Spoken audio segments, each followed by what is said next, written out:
നമ്മൾ ഈ ക്ലാസ്സിൽ ഈ 5 ചോദ്യങ്ങളെ വിശകലനം ചെയ്യാൻ പോവുകയാണ്. നമുക്ക് ആദ്യത്തെ ചോദ്യത്തിലേക്ക് വരാം. എന്താണ്? The adjective form of the noun beauty. ആ ബ്യൂട്ടി എന്ന് പറയുന്ന നൗണിന്റെ അഡ്ജക്റ്റീവ് ഫോം. ബ്യൂട്ടി എന്ന് വെച്ചാൽ അർത്ഥം എന്തുവാ? സുന്ദരം അല്ലെങ്കിൽ സൗന്ദര്യം എന്നാണ് ബ്യൂട്ടി കൊണ്ട് ഉദ്ദേശിക്കുന്നത്, അല്ലെങ്കിൽ മനോഹരം എന്നാണ് അർത്ഥം. അപ്പൊ ഇവിടെ നമുക്ക് ഈ അർത്ഥം എങ്ങനെ വരണം? അഡ്ജക്റ്റീവ് കൊണ്ട് ഉദ്ദേശിക്കുന്നത് നാമത്തെ വിശേഷിപ്പിക്കുന്ന. ഉദാഹരണത്തിന് ഒരു പൂവ്, ആ പൂവ് എന്ന് പറയുമ്പോൾ അതെന്താണ്? ഒരു പുഷ്പം എന്നൊക്കെ പറയുമ്പോൾ, അല്ലെങ്കിൽ ഫ്ലവർ എന്ന് പറയുമ്പോൾ എന്താണ്? നൗണാണ്. എന്നാൽ ആ ഫ്ലവറിനെ നമുക്ക് വിശേഷിപ്പിക്കണം. അങ്ങനെ വിശേഷിപ്പിക്കുമ്പോൾ ആ ഫ്ലവറിന്റെ തൊട്ട് മുന്നിൽ ഉപയോഗിക്കുന്ന വാക്കിനെ നമ്മൾ എന്ത് പറയുന്നത്? അഡ്ജക്റ്റീവ് എന്ന് പറയുന്നത്. അപ്പം നമ്മൾ ഒരു പുഷ്പത്തിനെ നോക്കി, ഒരു ഫ്ലവറിനെ നോക്കി മനോഹരമായ പുഷ്പം, അല്ലെങ്കിൽ കാണാൻ രസമുള്ള പുഷ്പം, അല്ലെങ്കിൽ നല്ല പുഷ്പം എന്നൊക്കെ നമ്മൾ പറയാം, അല്ലേ? അല്ലെങ്കിൽ സൗന്ദര്യമുള്ള മനോഹരമായ പുഷ്പം എന്ന് പറയാം. അപ്പം അങ്ങനെ വരുമ്പം മനോഹരമായ എന്ന അർത്ഥത്തിലാണ് അവിടെ വരേണ്ടത്. അപ്പം അങ്ങനെ മനോഹരമായ എന്നൊരർത്ഥം വരണമെങ്കിൽ അവിടെ നമ്മൾ ഏത് ഫോം ആയിരിക്കണം ഉപയോഗിക്കേണ്ടത്? അഡ്ജക്റ്റീവ് ഫോം ആയിരിക്കണം ഉപയോഗിക്കേണ്ടത്. അപ്പം അതേ അർത്ഥം നൽകുന്ന വാക്കുകൾ ഇവിടെ ഉണ്ടോ എന്ന് നോക്കുക. അപ്പം അഡ്ജക്റ്റീവ് ഫോം ആണല്ലോ. ബ്യൂട്ടി എന്ന് വെച്ചാൽ അർത്ഥം സൗന്ദര്യം, അല്ലെങ്കിൽ സുന്ദരം, മനോഹരം എന്നൊക്കെ അർത്ഥം. അപ്പം മനോഹരമായ എന്നൊരർത്ഥം വരണം. ഇവിടെ നോക്കാം, ബ്യൂട്ടിഫുള്ളി എന്ന് പറയുമ്പോൾ എന്താ അർത്ഥം? മനോഹരമായി എന്നർത്ഥമില്ല. ഇതെന്ന് പറയുന്നത് എന്താണ്? ആഡ്വർബാണ്. ഈ LYയിൽ അവസാനിക്കുന്ന വാക്കുകളൊക്കെ ഉണ്ടാവുമല്ലോ. ബ്യൂട്ടിഫുള്ളി, വണ്ടർഫുള്ളി, ലേറ്റ്ലി, ഏർലി എന്നൊക്കെ പറയുമല്ലോ. അപ്പൊ അങ്ങനെയൊക്കെയുള്ള LYയിൽ അവസാനിക്കുന്ന മിക്കപ്പോഴും ഈ LYയിൽ അവസാനിക്കുന്ന മിക്കപ്പോഴും എന്തായിരിക്കും? ആഡ്വർബ് ആയിരിക്കും. അതായത് ക്രിയയെ വിശേഷിപ്പിക്കുന്നതായിരിക്കും. അപ്പൊ ഇതൊരിക്കലും എന്തല്ല? ഒരു അഡ്ജക്റ്റീവ് അല്ല. പിന്നെ ബ്യൂട്ടിഫൈ എന്ന് വെച്ചാൽ എന്താ? സൗന്ദര്യവൽക്കരിക്കുക എന്നർത്ഥത്തില്ല, അല്ലെങ്കിൽ സുന്ദരമാക്കുക എന്നർത്ഥത്തില്ല. അപ്പൊ അതെന്താണ്? ഒരു വെർബാണ്, അല്ലെ? സുന്ദരമാക്കുക, മനോഹരമാക്കുക എന്നൊക്കെ പറയുമ്പോൾ എന്താണ്? ഒരു വെർബ് ഫോമാണ്. അപ്പൊ ഇതുമല്ല. ഇനി ബ്യൂട്ടിഫൈഡ് എന്ന് പറയുമ്പോൾ ഇതെന്താണ്? ഒരു V3 ഫോമാണ്. ഈ ബ്യൂട്ടി എന്ന് പറയുന്നതിന്റെ ബ്യൂട്ടിഫൈ എന്ന് പറയുന്ന വെർബിന്റെ V3 ഫോമാണ് ഇത് ബ്യൂട്ടിഫൈഡ് എന്ന് പറയുമ്പോൾ. അപ്പൊ ഇതും ഒരു V3 ഫോമാണ്. അപ്പൊ ഇതും എന്തല്ല? അഡ്ജക്റ്റീവ് ഫോം അല്ല. പിന്നെ എന്താണുള്ളത്? ഈ ബ്യൂട്ടിഫുൾ എന്ന് പറയുന്നതാണ്. ബ്യൂട്ടിഫുൾ. ഇനി ഈ ചോദ്യത്തെ ഒന്ന് വിശകലനം ചെയ്യണം. ഒരുമാതിരി ഇംഗ്ലീഷ് അറിയാവുന്ന, അല്ലെങ്കിൽ ഏകദേശമൊക്കെ അറിയാവുന്ന ഒരാളെ സംബന്ധിച്ച് നോക്കുമ്പോൾ ഇതും ഈ 2 ഓപ്ഷനും ഒരിക്കലും സ്വീകരിക്കത്തില്ല.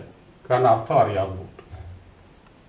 പിന്നെ നമ്മൾ കൺഫ്യൂഷൻ ഉണ്ടാക്കുന്ന ഓപ്ഷൻസ് ആണ് ഈ ബ്യൂട്ടിഫുള്ളിയും ബ്യൂട്ടിഫുള്ളും.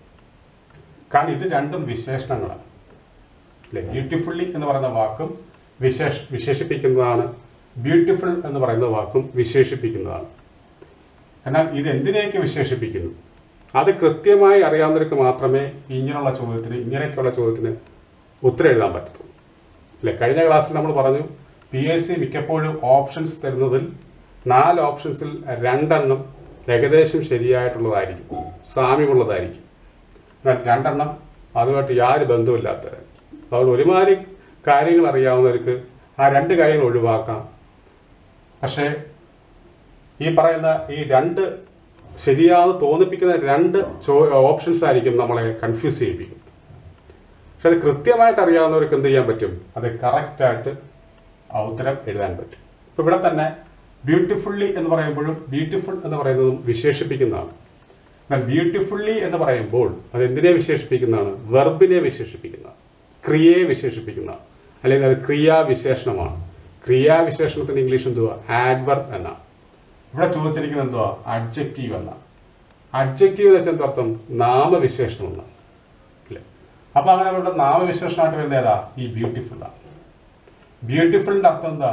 മനോഹരമായ, അല്ലെ? മനോഹരമായ പുഷ്പം, അല്ലെ? മനോഹരമായ സിനിമ എന്നൊക്കെ അർത്ഥം. അപ്പൊ അവിടെ വിശേഷിപ്പിക്കുക, നൗണിനെ വിശേഷിപ്പിക്കുക. എന്നാൽ ബ്യൂട്ടിഫുള്ളി മനോഹരമായി പാടി, മനോഹരമായി നൃത്തം ചെയ്തു എന്നൊക്കെ പറയുമ്പോൾ നൃത്തം ചെയ്തു അല്ലെങ്കിൽ പാടി എന്നൊക്കെ പറയുന്നത് ഒരു വെർബാണ്. ആ വെർബിനെ വിശേഷിപ്പിക്കുന്നതാണ് ബ്യൂട്ടിഫുള്ളി എന്ന് പറയുന്നത്. അപ്പോൾ അത് ആഡ്വർബാണ്. അപ്പോൾ ഇവിടെ അഡ്ജക്റ്റീവ് ഫോമാണ് ചോദിക്കുന്നത്. അപ്പോൾ തീർച്ചയായിട്ടും ഇതാണ് ഇവിടുത്തെ ആൻസർ. അപ്പോൾ ഇങ്ങനൊരു ചോദ്യം തീർച്ചയായിട്ടും പ്രതീക്ഷിക്കാം. ഇനി അടുത്ത് നോക്കാം, correct meaning of the phrase in cold blood. ഇങ്ങനൊരു ഫ്രേസ് തരും, എന്നിട്ട് അതിൻ്റെ കറക്റ്റ് അർത്ഥം എഴുതാൻ പറയും. ഇതൊരു ഇൻ കോൾഡ് ബ്ലഡ് കൊണ്ട് ഉദ്ദേശിക്കുന്ന അതിൻ്റെ യഥാർത്ഥ അർത്ഥം നോക്കാൻ നമുക്കറിയാം. കോൾഡ് എന്താർത്ഥം? തണുത്ത. ബ്ലഡ് നമുക്കറിയാം രക്തം അല്ലേ. ഇൻ കോൾഡ് ബ്ലഡ് എന്ത് വിചാരിക്കുന്നത്? തണുത്ത രക്തത്തിൽ എന്ന നമ്മൾ അതിൻ്റെ ഡയറക്റ്റ് മീനിങ് നോക്കുമ്പോൾ, പക്ഷെ ഇവിടെ പറഞ്ഞിട്ട് ഫ്രേസ് അല്ലേ. The correct meaning of the phrase in cold blood. ഇവിടെ തന്നെ ഫ്രേസിൻ്റെ ഈ പദ സമൂഹം, ഫ്രേസ് ഉദ്ദേശിക്കുന്ന ഗ്രൂപ്പ് ഓഫ് വേർഡ്സ് എന്നർത്ഥം. ഈ വാക്കുകളുടെ കൂട്ടം, ഈ പദ സമൂഹത്തിൻ്റെ അർത്ഥം, കറക്റ്റ് അർത്ഥം എന്താണെന്ന് ഇവിടെ ഉദ്ദേശിക്കുന്നു. ഇപ്പോൾ ഇവിടെ തന്നിട്ടുണ്ട് എന്താ? Deliberately, unknowingly, lazily, unconsciously. ഈ ലേസിലിയും അൺനോയിങ്ലിയും അല്ലെങ്കിൽ ലേസ്ലിയും അൺകോൺഷ്യസ്ലിയും നമ്മളെ കൺഫ്യൂസ് ചെയ്യിപ്പിക്കും. കാരണം ലേസ്ലി എന്താ ഉദ്ദേശിക്കുന്നത്? മടിയോടെ. ഇപ്പോൾ കോൾഡ് നമ്മൾ വിചാരിക്കും ഈ മടിയന്മാരെല്ലാം എന്താ തണുപ്പന്മാരാണെന്നല്ല നമ്മൾ പറയും. ഒരു ഇതുമില്ല, തണുപ്പന നമ്മൾ പറയും. അപ്പോൾ നമ്മൾ അങ്ങനെയൊക്കെ ചിന്തിക്കുന്നത് എന്താ വിചാരിക്കും? ലേസ്ലി എന്നായിരിക്കും ഉദ്ദേശിക്കുന്നത് വിചാരിക്കും. ഇനി അൺകോൺഷ്യസ്ലി, അബോധാവസ്ഥയിൽ. ഇപ്പം അബോധാവസ്ഥയിലിരിക്കുന്ന ഒരാൾക്ക് ഒരിക്കലും അവരെന്ത് ചെയ്യുന്നില്ല, പ്രവർത്തന സജ്ജമല്ല, അവരൊരിക്കലും ആക്റ്റീവ് ആയിരിക്കത്തില്ല. അപ്പോൾ തീർച്ചയായിട്ടും അവർ പാസീവ് ആയിരിക്കും. അപ്പോൾ അങ്ങനെ പാസീവായിട്ടിരിക്കുന്നത് കൊണ്ട് നമ്മൾ വിചാരിക്കും തണുത്ത രക്തം കൊണ്ട് അതാണ് ഉദ്ദേശിക്കുന്നത്. ഇനി നമ്മളെ കൺഫ്യൂസ് ചെയ്യിപ്പിക്കുന്നതാണ് ഈ ഡെലിബറേറ്റ്ലി, അൺനോയിങ്ലി. ഇതിൽ ഏതാണെന്നോ ഒരുമാതിരി ഇംഗ്ലീഷ് അറിയാവുന്ന ഈ രണ്ട് സംഭവത്തെയും നിരാകരിക്കും. കാരണം ഇതായിരിക്കത്തില്ല, ഉറപ്പാണ്. കാരണം അങ്ങനല്ല ഇവിടെ ഉദ്ദേശിക്കുന്നത് അവർക്കറിയാം. ഇനി എന്ത് ചെയ്യും? ഈ ഡെലിബറേറ്റ്ലിയും അൺനോയിങ്ലിയും വെച്ചായിരിക്കും കൺഫ്യൂസ്ഡ് ആവും. അൺനോയിങ്ലി എന്ന് വെച്ചാൽ അർത്ഥം എന്തുവാ? അറിയാതെ. ഡെലിബറേറ്റ്ലി എന്ന് വെച്ചാൽ അർത്ഥം എന്തുവാ? മനഃപൂർവ്വം. അപ്പോൾ ഇൻ കോൾഡ് ബ്ലഡ് കൊണ്ട് കാണുമ്പോൾ ഒരുമാതിരി ഇംഗ്ലീഷ് അറിയുന്നുണ്ടായിരിക്കുമോ ഇൻ കോൾഡ് ബ്ലഡ് എന്ന് വെച്ചാൽ അറിയാതെ ആയിരിക്കും, ഈ അർത്ഥത്തിലായിരിക്കും എന്ന് വിചാരിക്കും. പക്ഷെ ഒരിക്കലുമല്ല. ഇതുമായിട്ട് യാതൊരു ബന്ധവും, ഈ ഫ്രേസിൻ്റെയൊക്കെ പ്രശ്നം എന്ന് വെച്ച് കഴിഞ്ഞാൽ എന്താണ്, ഇതുമായിട്ട് യാതൊരു കണക്ഷനും ഇല്ലാത്ത രീതിയിലുള്ള അർത്ഥമായിരിക്കും അതിൻ്റെ കറക്റ്റ് അർത്ഥം എന്ന് പറയുന്നത്. ഇൻ കോൾഡ് ബ്ലഡ് എൻ്റെ കറക്റ്റ് അർത്ഥം എന്താ? ഡെലിബറേറ്റ്ലി എന്നാണ്, മനഃപൂർവ്വം എന്നർത്ഥം. Deliberately. He disturb me in cold blood എന്ന് വെച്ചാൽ എന്താ? അല്ലെങ്കിൽ they killed him in cold blood എന്ന് വെച്ചാൽ എന്താ ഉദ്ദേശിക്കുന്നത്? അവർ മനഃപൂർവ്വം അവനെ കൊന്നതാണ്. അല്ലെങ്കിൽ he disturb me in cold blood എന്ന് വെച്ചാൽ എന്തുവാ? അവൻ എന്നെ മനഃപൂർവ്വം ഉപദ്രവിച്ചതാണ്. അപ്പോൾ ഡെലിബറേറ്റ്ലി. അപ്പോൾ മനസ്സിലാക്കുക, ഇൻ കോൾഡ് ബ്ലഡ് കൊണ്ട് ഉദ്ദേശിക്കുന്ന ഡെലിബറേറ്റ്ലി എന്നർത്ഥം. മനസ്സിലായി? ഇൻ കോൾഡ് ബ്ലഡ്, ഡെലിബറേറ്റ്ലി എന്നർത്ഥം. ഇനി അടുത്തത്, try your best and win the exam is. Try your best and win the exam എന്ന് വെച്ചാൽ എന്താ? നിങ്ങളുടെ പരമാവധി പരിശ്രമിക്കുക, ആൻഡ് വിൻ ദ എക്സാം, പരീക്ഷയ്ക്ക് ജയിക്കുക എന്ന് പറയുന്ന ഈ സെന്റൻസ് എന്തൊരു സെന്റൻസ് ആണെന്നാണ് ചോദിച്ചിരിക്കുന്നത്. ഇവിടെ തന്നിരിക്കുന്ന സെന്റൻസ് സിമ്പിൾ സെന്റൻസ് ആണോ, കോംപ്ലക്സ് സെന്റൻസ് ആണോ, കോമ്പൗണ്ട് സെന്റൻസ് ആണോ, ഇൻട്രോഗേറ്റീവ് സെന്റൻസ് ആണോ എന്നാണ് ചോദ്യം. അപ്പോൾ ഇതിന് ചോദ്യം തീർച്ചയായിട്ടും ഉണ്ടായിരിക്കും. ഒരു സെന്റൻസ് എന്നിട്ട് അതിനെ ഐഡന്റിഫൈ ചെയ്യുക, അത് ഏത് തരത്തിലുള്ള സെന്റൻസ് ആണ്. നമുക്കറിയാം സെന്റൻസ് പൊതുവേ നമ്മൾ എന്താ പറയുന്നത്? 4 തരം ഉണ്ടെന്നാണ് പറയുന്നത്. ഏതൊക്കെയാണ്? Assertive sentence, imperative sentence, interrogative sentence, exclamatory sentence. Assertive sentence കൊണ്ട് ഉദ്ദേശിക്കുന്നതാണ് ഒരു സ്റ്റേറ്റ്മെന്റിനെ സൂചിപ്പിക്കുന്നത്, ഒരു പ്രസ്താവനയെ സൂചിപ്പിക്കുന്നതാണെന്ത്? Assertive sentence. ഈ ഇംപറേറ്റീവ് സെന്റൻസ് എന്താ ഉദ്ദേശിക്കുന്നത്? ഒരാജ്ഞ, ഒരു അപേക്ഷ, ഒരു മുന്നറിയിപ്പ്, ഒരു ഉപദേശം അല്ലേ, ഇങ്ങനെയൊക്കെയുള്ള കാര്യങ്ങളെ സൂചിപ്പിക്കുന്നതാണെന്ത്? Imperative sentence. ഇനി ഇൻട്രോഗേറ്റീവ് സെന്റൻസ് എന്താണ്? ചോദ്യങ്ങളെ സൂചിപ്പിക്കുന്നതാണ് ഇൻട്രോഗേറ്റീവ് സെന്റൻസ്. എൻ്റെ എക്സ്ക്ലമേറ്ററി സെന്റൻസ് കൊണ്ട് ഉദ്ദേശിക്കുന്നത് സ്ട്രോങ് ഫീലിങ്സിനെ സൂചിപ്പിക്കുന്ന സെന്റൻസുകളെയാണ് നമ്മൾ എക്സ്ക്ലമേറ്ററി സെന്റൻസ് എന്ന് പറയുന്നത്. ഹൗ ബ്യൂട്ടിഫുള്ളി ഹി സാങ് എന്ന് പറയുമ്പോൾ എന്താ ഉദ്ദേശിക്കുന്നത്? അവൻ എത്ര മനോഹരമായി പാടി എന്ന് പറയുമ്പോൾ സ്ട്രോങ് ഫീലിങ്സ് ആണ്. സ്ട്രോങ് ഫീലിങ്ങിനെ സൂചിപ്പിക്കുമ്പോൾ അങ്ങനെയുള്ള സെന്റൻസുകളെ നമ്മൾ പറയും എക്സ്ക്ലമേറ്ററി സെന്റൻസ് എന്ന് പറയും. ഈ 4 രീതിയിലുള്ള സെന്റൻസുകളും എന്തിൻ്റെ അടിസ്ഥാനത്തിലാണ്? അതിൻ്റെ നേച്ചറിൻ്റെ അടിസ്ഥാനത്തിലാണ് നമ്മൾ തരംതിരിച്ചിരിക്കുന്നത്. എന്നാൽ സെനൻസുകളെ കൺസ്ട്രക്ഷൻ്റെ അടിസ്ഥാനത്തിൽ, സ്ട്രക്ചറിൻ്റെ അടിസ്ഥാനത്തിൽ നമുക്ക് എന്ത് ചെയ്യാൻ പറ്റും? 3 തരംതിരിക്കാൻ പറ്റും. അതേതൊക്കെയാണ്? Simple sentence, complex sentence, compound sentence. എന്താണ് സിമ്പിൾ സെനൻസ് കൊണ്ട് ഉദ്ദേശിക്കുന്നത്? സിമ്പിൾ സെനൻസ് എന്ന് വെച്ച് കഴിഞ്ഞാൽ ആ സെന്റൻസിൽ ഒരു മെയിൻ ക്ലാസ്സേ വരാം, അല്ലേ? ആ സെനൻസിൽ എന്തേ വരാവും? ഒരു മെയിൻ ക്ലാസ്സേ വരാം. എന്താ MC കൊണ്ട് ഉദ്ദേശിക്കുന്നത്? മെയിൻ ക്ലാസ് എന്നാണ്. Main class. മെയിൻ ക്ലാസ് എന്ന് വെച്ചാൽ എന്താ ഉദ്ദേശിക്കുന്നത്? അവിടെ ഒരു സബ്ജക്റ്റ് ഉണ്ടാവും, വെർബ് ഉണ്ടാവും, കംപ്ലീറ്റ് മീനിങ് ഉണ്ടാവും, അല്ലേ? S എന്ന് വെച്ചാൽ സബ്ജക്റ്റ്, V എന്ന് വെച്ചാൽ വെർബ്, CM കൊണ്ട് ഉദ്ദേശിക്കുന്നത് കംപ്ലീറ്റ് മീനിങ്. അങ്ങനെയുള്ള ക്ലോസിനെ നമ്മൾ എന്ന് പറയുന്നത് മെയിൻ ക്ലോസ് എന്ന് പറയുന്നത്. എന്താ ക്ലോസ് കൊണ്ട് ഉദ്ദേശിക്കുന്നത്? സെന്റൻസിന്റെ ഒരു ഭാഗം. ക്ലോസ് മീൻസ് എന്താ? A part of A സെനൻസ്. ഒരു സെനൻസിന്റെ ഭാഗത്തെ നമ്മൾ എന്ന് പറയുന്നത് ക്ലോസ് എന്ന് പറയുന്നത്. ആ ക്ലോസ് 2 തരമുണ്ട്. ഏതൊക്കെയാണ്? മെയിൻ ക്ലോസും ഒപ്പം സബോർഡിനേറ്റ് ക്ലാസും. SC കൊണ്ട് ഉദ്ദേശിക്കുന്നത് സബോർഡിനേറ്റ് ക്ലാസ് എന്നാണ് ഉദ്ദേശിക്കുന്നത്. സബോർഡിനേറ്റ് ക്ലാസ്സിൽ എന്തൊക്കെ ഉണ്ടാവും? സബ്ജക്റ്റ് ഉണ്ടാവും, വെർബ് ഉണ്ടാവും, പിന്നെ എന്ത് കാണും? പാർഷ്യൽ മീനിങ്ങേ കാണത്തുള്ളൂ, അല്ലേ? മെയിൻ ക്ലോസിൽ എന്തൊക്കെ ഉണ്ടാവും? സബ്ജക്റ്റും വെർബും കംപ്ലീറ്റ് മീനിങ് ഉണ്ടാവും. എന്താ കംപ്ലീറ്റ് മീനിങ്? പൂർണ്ണമായ അർത്ഥം. പൂർണ്ണമായ അർത്ഥം ഉള്ള ക്ലോസിനെയാണ് നമ്മൾ മെയിൻ ക്ലോസ് എന്ന് പറയുന്നത്. ഇനി സബോർഡിനേറ്റ് ക്ലാസ് എന്ന് വെച്ചാൽ എന്താർത്ഥം? പാർഷ്യൽ മീനിങ് ഉള്ള, എന്ന് വെച്ചാൽ ഭാഗികമായ അർത്ഥമുള്ള, ഭാഗികമായ അർത്ഥമുള്ള ക്ലോസിനെ നമ്മൾ എന്ത് പറയുന്നത്? സബോർഡിനേറ്റ് ക്ലാസ് എന്ന് പറയുന്നു. ഈ പറയുന്ന 2 ക്ലാസ്സിലും എന്തൊക്കെ മസ്റ്റാണ്? ഒരു സബ്ജക്റ്റും ഒരു വെർബ് മസ്റ്റാണ്. അപ്പോൾ മനസ്സിലായല്ലോ. അപ്പം മെയിൻ ക്ലാസ് എന്ന് വെച്ച് കഴിഞ്ഞാൽ ഒരു സബ്ജക്റ്റും വെർബും ഉള്ള, സബ്ജക്റ്റും വെർബും ഒപ്പം കംപ്ലീറ്റ് മീനിങ്ങുമുള്ള ക്ലോസിനെ നമ്മൾ മെയിൻ ക്ലാസ് എന്ന് പറയുന്നത്. ഇനി സബ്ജക്റ്റും വെർബും പാർഷ്യൽ മീനിങ്ങുള്ള ക്ലോസിനെ നമ്മൾ സബോർഡിനേറ്റ് ക്ലാസ് എന്ന് പറയും. ഇനി മനസ്സിലാക്കേണ്ട കാര്യം എന്താണ് സിമ്പിൾ സെനൻസ്? ഒരു സിമ്പിൾ സെനൻസിൽ എന്ത് മാത്രമേ കാണത്തുള്ളൂ? മെയിൻ ക്ലാസ് മാത്രമേ കാണത്തുള്ളൂ, അല്ലേ? ഒരു മെയിൻ ക്ലാസ്സേ കാണത്തുള്ളൂ. ഒറ്റ മെയിൻ ക്ലാസ്, 1 മെയിൻ ക്ലാസ്. അങ്ങനെ ഒരേ ഒരു മെയിൻ ക്ലാസ് ഉള്ള സെനൻസുകളെയാണ് നമ്മൾ എന്ത് പറയുന്നത്? സിമ്പിൾ സെനൻസ് എന്ന് പറയുന്നത്. ഇനി എന്താണ് കോംപ്ലക്സ് സെനൻസ് കൊണ്ട് ഉദ്ദേശിക്കുന്നത്? കോംപ്ലക്സ് സെനൻസ് എന്ന് വെച്ചാൽ എന്താ? ഒരു മെയിൻ ക്ലാസും 1 main class plus 1 or more subordinate classes, അല്ലേ? അത് ഒരു മെയിൻ ക്ലാസും 1 അതിലധികമോ സബോർഡിനേറ്റ് ക്ലാസ്സസും ഉള്ള സെന്റൻസുകളെ നമ്മൾ എന്ത് പറയും? കോംപ്ലക്സ് സെനൻസ് എന്ന് പറയും, അല്ലേ? അപ്പം മെയിൻ ക്ലാസ് സിമ്പിൾ സെനൻസ് എന്താ? ഒരേ ഒരു മെയിൻ ക്ലാസ്സേ ഉള്ളൂ. ഒരേ ഒരു മെയിൻ ക്ലാസ്സേ ഉള്ളെങ്കിൽ അതിനെ നമ്മൾ സിമ്പിൾ സെനൻസ് എന്ന് പറയും. 1 അതിലധികമോ, അല്ല, ഒരു മെയിൻ ക്ലാസ്സോ പിന്നെ 1 അതിലധികമോ സബോർഡിനേറ്റ് ക്ലാസ്സസും കൂടെ ഉള്ള സെനൻസുകളെ നമ്മൾ എന്ത് പറയും? കോംപ്ലക്സ് സെനൻസ് എന്ന് പറയും. ഇപ്പം സിമ്പിൾ സെനൻസ് എന്ന് വെച്ച് കഴിഞ്ഞാൽ ഒരു മെയിൻ ക്ലാസ് ഉള്ള സെനൻസിനെ നമ്മൾ സിമ്പിൾ സെനൻസ് എന്ന് പറയുന്നു. ഇനി കോംപ്ലക്സ് സെനൻസ് എന്ന് വെച്ചാൽ എന്താ ഉദ്ദേശിക്കുന്നത്? ഒരു മെയിൻ ക്ലാസും 1 അതിലധികമോ സബോർഡിനേറ്റ് ക്ലാസ് ഉണ്ടെങ്കിൽ അങ്ങനെയുള്ള സെനൻസുകൾ നമ്മൾ പറയും കോംപ്ലക്സ് സെനൻസ് എന്ന് പറയും. ഇനി എന്താ കോമ്പൗണ്ട് സെനൻസ് കൊണ്ട് ഉദ്ദേശിക്കുന്നത്? കോമ്പൗണ്ട് സെനൻസിൽ ആര് വരത്തില്ല? സബോർഡിനേറ്റ് ക്ലാസ് കാണില്ല, അല്ലേ? കോമ്പൗണ്ട് സെനൻസിൽ ആരില്ല? സബോർഡിനേറ്റ് ക്ലാസ് ഇല്ല. അവിടെ ആരെ കാണത്തുള്ളൂ? മെയിൻ ക്ലാസ്സുകളെ കാണത്തുള്ളൂ, അല്ലേ? എന്ന് വെച്ചാൽ 2 അതിലധികമോ ഉള്ള മെയിൻ ക്ലാസ്സുകളെ, അല്ലേ? ഒരു കോംപ്ലക്സ് സെനൻസിൽ മിനിമം എത്ര മെയിൻ ക്ലാസ് കാണണം? 2 മെയിൻ ക്ലാസ് എങ്കിലും കാണും. എവിടെ? ഒരു കോമ്പൗണ്ട് സെനൻസ്, അല്ലേ? ഒരു കോമ്പൗണ്ട് സെനൻസിൽ 2 മെയിൻ ക്ലാസ് എങ്കിലും മിനിമം ഉണ്ടായിരിക്കുകയും വേണം. ആ 2 മെയിൻ ക്ലാസ്സുകളെ തമ്മിൽ എന്തുകൊണ്ട് ബന്ധിപ്പിക്കണം? കൺജങ്ഷൻസ് കൊണ്ട് ബന്ധിപ്പിക്കണം, അല്ലേ? മിനിമം 2 മെയിൻ ക്ലാസ്സുകൾ എന്നാണ് ഞാൻ പറഞ്ഞത്. അതിൻ്റെ അർത്ഥം എന്താ? അതിൽ കൂടുതൽ മെയിൻ ക്ലാസ്സുകൾ വരാം. എവിടെ?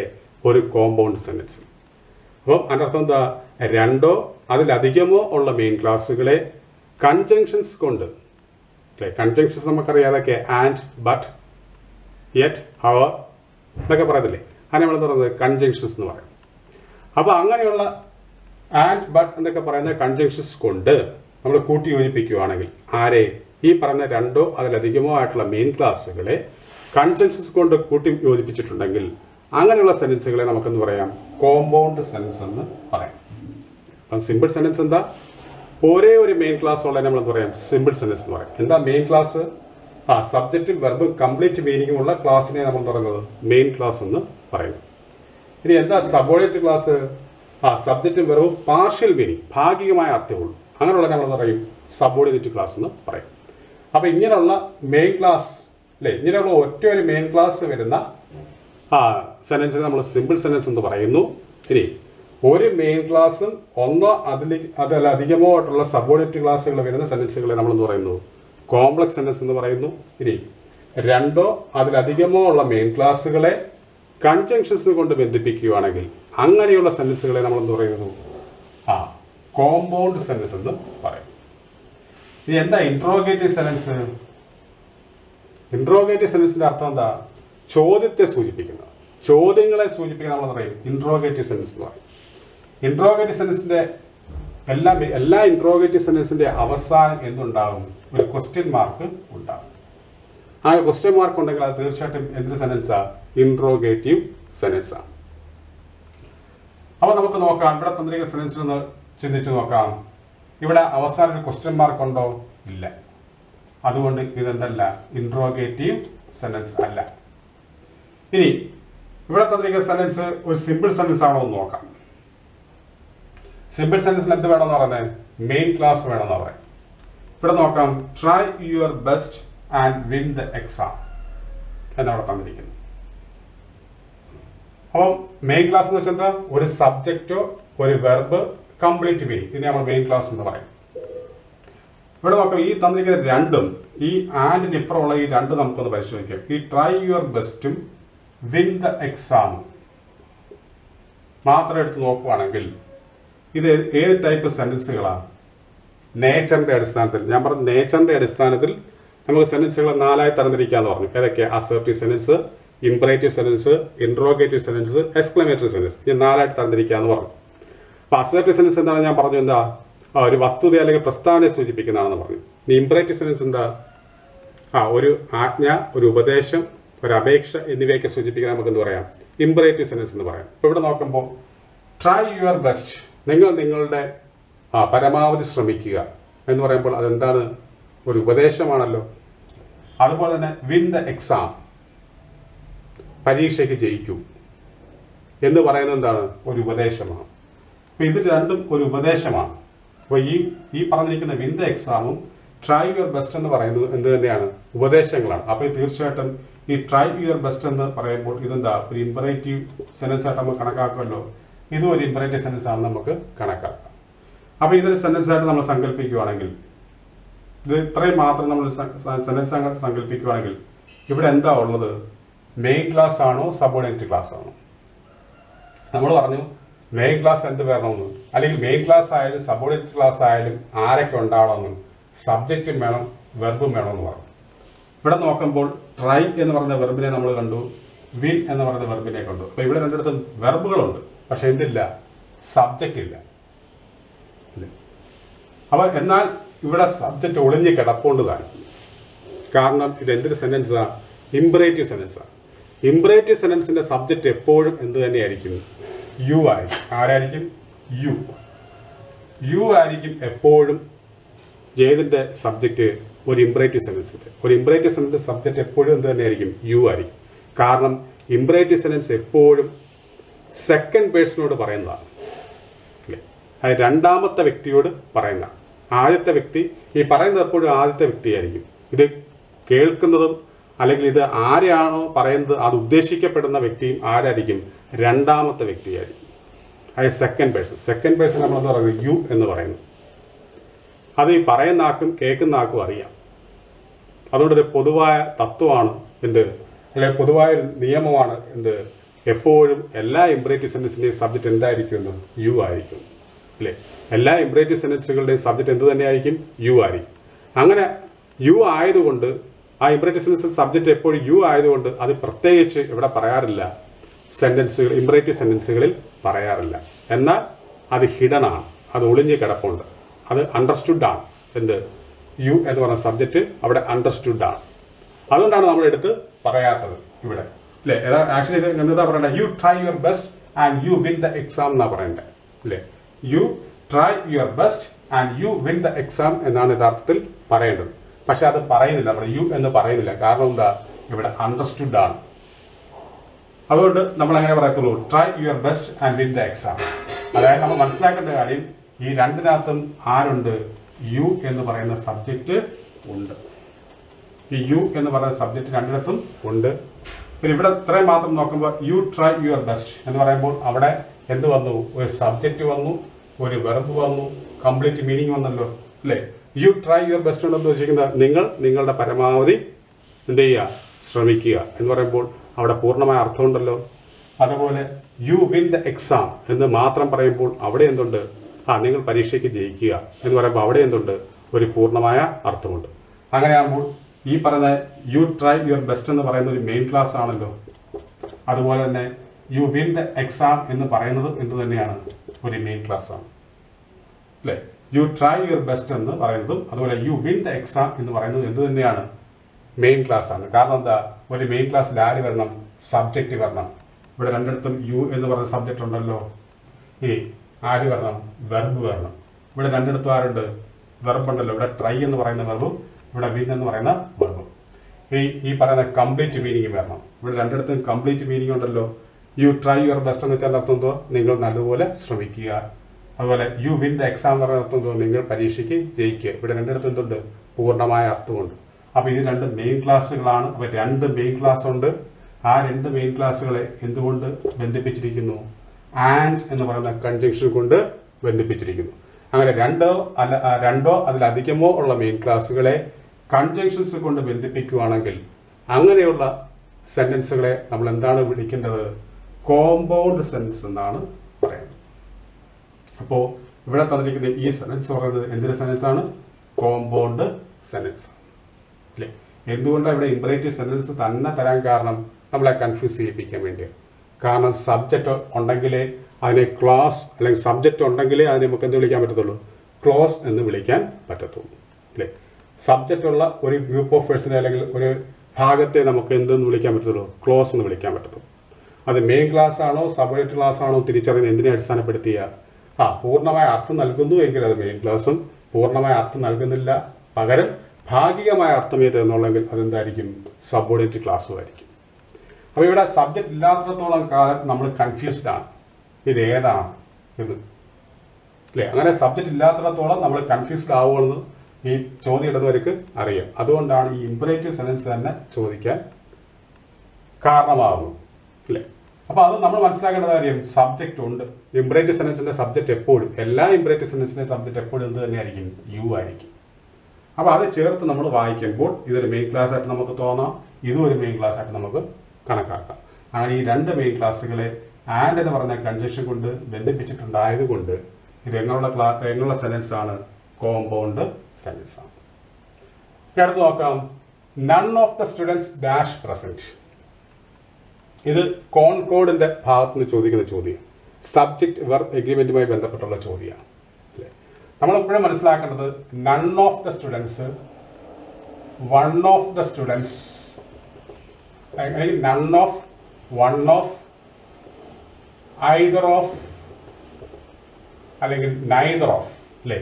ഐദർ ഓഫ്, നൈദർ ഓഫ്, ഇതിനൊക്കെ ചോദ്യം വരും അല്ലേ. വൺ ഓഫ് കൊണ്ടോ, നൺ ഓഫ് കൊണ്ടോ, ഐദർ ഓഫ് കൊണ്ടോ, നൈദർ ഓഫ് കൊണ്ടോ ഒക്കെ തുടങ്ങും ഒരു ചോദ്യം. എന്നിട്ട് ഇത് കഴിഞ്ഞ് വരുന്ന ഭാഗം എങ്ങനെയുള്ളതായിരിക്കും, പ്ലൂറൽ ഫോമും ആയിരിക്കും അല്ലേ. ഇപ്പം നൺ ഓഫ് ദ സ്റ്റുഡൻസ് ചിലപ്പോൾ ചോദിക്കാം, വൺ ഓഫ് ദ ടീച്ചേഴ്സ് എന്ന് പറയാം, ഐദർ ഓഫ് അസ് എന്ന് പറയാം, നൈദർ ഓഫ് ദം എന്ന് പറയാം. അപ്പോൾ ഈ ഓഫിന് ശേഷം മിക്കപ്പോഴും വരുന്ന, ഓഫിന് ശേഷം ഇങ്ങനെയുള്ള ചോദ്യങ്ങൾ എപ്പോഴും വരുന്നത് ഏതായിരിക്കും, പ്ലൂറൽ ഫോം ആയിരിക്കും. അപ്പോൾ നമ്മൾ എന്ത് ചെയ്യും, ആ പ്ലൂറൽ ഭാഗത്തെ മാത്രം കണ്ടിട്ട് അത് പ്ലൂറലായിട്ട് സങ്കല്പിച്ചുകൊണ്ട് നമ്മൾ എന്ത് ചെയ്യും, തെറ്റായിട്ട് ഇവിടുന്ന് പ്ലൂറൽ വെർബിനെ എടുത്ത് അങ്ങോട്ട് എഴുതും. അത് തെറ്റാണ് അല്ലേ. അപ്പോൾ നമ്മൾ മനസ്സിലാക്കേണ്ട കാര്യം, ഇങ്ങനെ ഐദർ ഓഫിൽ തുടങ്ങുന്നതും വൺ ഓഫിൽ തുടങ്ങുന്നതും നൺ ഓഫിൽ തുടങ്ങുന്നതൊക്കെ എപ്പോഴും എന്തായിട്ട് നമ്മൾ കണക്കാക്കത്തുള്ളൂ, സിംഗുലറായിട്ടേ കണക്കാക്കത്തുള്ളൂ. എങ്ങനെയാണെങ്കിൽ പോലും ഈ ഓഫിന് ശേഷം വരുന്ന ഭാഗം പ്ലൂറലായി കാണുന്നെങ്കിൽ പോലും ഇതിനെ മൊത്തത്തിലെടുക്കുമ്പോൾ ഇത് എങ്ങനെയുള്ള സബ്ജക്റ്റാണ്, സിംഗുലർ സബ്ജക്റ്റ് ആണ്. അങ്ങനെ സിംഗുലർ സബ്ജക്റ്റ് ആയതുകൊണ്ട് ഇവിടെ എഗ്രി ചെയ്യേണ്ട വെർബും എങ്ങനെയുള്ളതായിരിക്കണം? സിംഗുലർ ആയിരിക്കണം. അപ്പോൾ അങ്ങനെ വരുമ്പോൾ ഇവിടെ എന്താണ് നോക്കാം. ഇവിടെ none of the students dash present എന്ന് പറയുമ്പോൾ ഇവിടെ വേർ തന്നിട്ടുണ്ട്, ഇവിടെ വാസ് തന്നിട്ടുണ്ട്, ഇവിടെ ഹാസ് തന്നിട്ടുണ്ട്, ഹാഡ് തന്നിട്ടുണ്ട്. ഈ ഭാഗത്ത് ഒരിക്കലും ഹാസ് വരത്തില്ല, ഹാഡ് വരത്തില്ല. വന്നേനെ ഇവിടെ ഒരു വെർബ് തരികയും അത് V3 ഫോമിലായിരുന്നെങ്കിൽ ഇവിടെ ഒരു വെർബ് തരികയും ഈ ഡാഷിന് ശേഷം ഒരു വെർബ് തരികയും ആ വെർബ് V3 ഫോമിലായിരുന്നുവെങ്കിൽ ഇവിടെ ഹാസും ഹാഡും വന്നേനെ. അപ്പം അതുകൊണ്ട് ഈ രണ്ട് ഓപ്ഷനും തെറ്റാണ്. ഈ ഒരുമാതിരി ഇംഗ്ലീഷ് അറിയാതെ കൺഫ്യൂസ് ചെയ്യിപ്പിക്കാൻ വേണ്ടിയാണ് ഇങ്ങനെ തന്നിരിക്കുന്നത്. വേറാണോ വാസാണോ?